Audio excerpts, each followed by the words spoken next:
દેવભૂમિ દ્વારકા જિલ્લામાં ગ્રામ્ય વિસ્તારોમાં બિસ્માર રસ્તાઓથી લોકો પરેશાન. કલ્યાણપુર તાલુકાના ભાટવડિયા ગોકલપર મુખ્ય રોડ બન્યો અકસ્માત ઝોન. સ્થાનિકો દ્વારા અનેક વખત રજૂઆત છતાંય તંત્રના આંખ આડા કાન. શાળાએ જતા બાળકો કે હોસ્પિટલ જતા લોકો માટે અભિશાપરૂપ બન્યો રોડ. સ્થાનિકો દ્વારા મુખ્યમંત્રી સુધી રજૂઆત કરવામાં આવતા સ્થાનિક તંત્રની ઢીલી નીતિ સામે આવી. દ્વારકા જિલ્લાના ભાટોડિયા ગામનો મુખ્ય રસ્તો ભાટોડિયાથી ગોકલપર અને ભાટોડિયા બિઝનેસ પાર્ટી જે છેલ્લા 5 વર્ષથી ખરાબ હાલતમાં રહેલ હોય.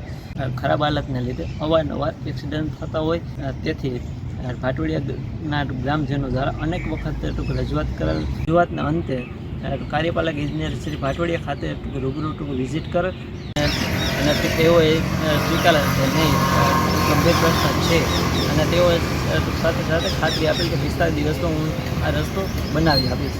પરંતુ 45 દિવસ પત્યા કોઈ જાતનું કંઈ કામ ચાલુ થયેલ ન હોવાથી સમસ્યાને લઈને ગ્રામજનો દ્વારા અનેક વખત રજૂઆત કરવામાં આવેલ છે. જે રજૂઆતના અંતે કોઈ નિરાકરણ ના આવતા અંતે ગાંધીનગર ખાતે મુખ્યમંત્રીશ્રીની કચેરી રૂબરૂ રજૂઆત કરવા આવેલ.